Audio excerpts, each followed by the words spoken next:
तो guys WhatsApp. तो आज हम जो बात करेंगे वो बात करेंगे फंडामेंटल राइट्स के बारे में। तो फंडामेंटल राइट्स जो है आपके आर्टिकल 12 से लेकर आर्टिकल 35 के बीच में कॉन्स्टिट्यूशन ऑफ इंडिया में दिए गए हैं।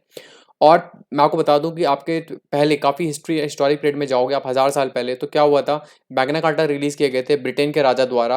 आपके नॉर्मल सिटीजन्स के लिए कुछ राइट्स दिए गए थे, जैसे कि हैबियस कॉर्पस, मतलब आप बिना किसी रीजन के नॉर्मल रूम में किसी को जो है आप अरेस्ट नहीं कर सकते, डिटेन नहीं कर सकते हैं। तो उसके बाद जो है आपके पास अमेरिकन कॉन्स्टिट्यूशन बना, तो उन्होंने जो है अपने संविधान में बिल ऑफ राइट्स ऐड करवाया। और इंडिपेंडेंस से पहले जो थे आपके पास, आप पता है, छोटे छोटे स्टेट्स थे अमेरिका में, यूनाइटेड स्टेट्स ऑफ अमेरिका में। तो इसके ऊपर जॉर्ज वाशिंगटन ने बड़ी सुंदर बात कही है, before independence we were the States of America but after independence we became the United States of America. और उन्होंने कहा कि यहाँ पे जो नागरिक रहेंगे उनको कुछ बेसिक राइट्स होंगे जो गारंटीड होंगे।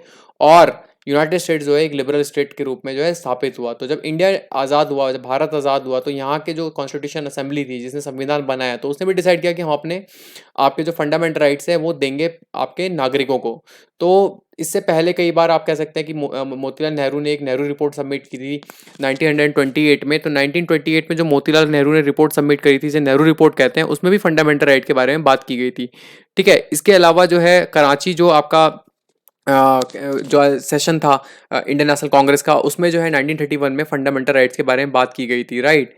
तो ये बात आपको क्लियर होनी चाहिए। तो उसके बाद जब भारत आज़ाद हो गया, तो उसके बाद कॉन्स्टिट्यूशन असेंबली ने भी फंडामेंटल राइट्स को जो है अलग जगह दी। और आपका जो है पार्ट 3 में, कॉन्स्टिट्यूशन के पार्ट 3 में और आर्टिकल 12 से लेकर 35 के बीच में फंडामेंटल राइट्स के बारे में बात की गई है।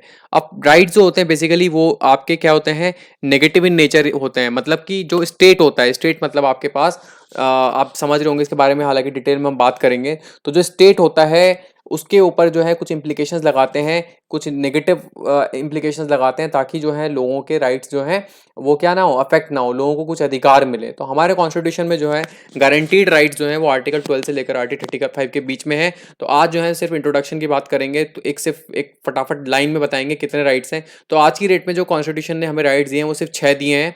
पहला है राइट टू इक्वालिटी, आर्टिकल 14 से 18, right to freedom 19 to 22, right against exploitation 23 and 24, फिर है right to freedom of religion 25 to 28, cultural and educational right article 29 and 30, और right to constitutional remedies article 32। तो ये जो आपके बेसिक एग्जाम्स हैं उसके लिए जो है ये आपके पास सिर्फ 6 राइट्स हैं। पहले एक राइट टू प्रॉपर्टी होता था, जो आर्टिकल जो है 31 था, वो आपका रिपील कर दिया गया था, हटा दिया गया था 44th अमेंडमेंट 1978 से। तो 1978 के 44th अमेंडमेंट से वो हटा दिया था। और अब जो है आपके पास सिर्फ 6 फंडामेंटल राइट हैं। तो मैंने जिसके बारे में बात करी, इसके बारे में डिटेल हम जो है बात करेंगे अलग वीडियो में। That's all for today, thank you.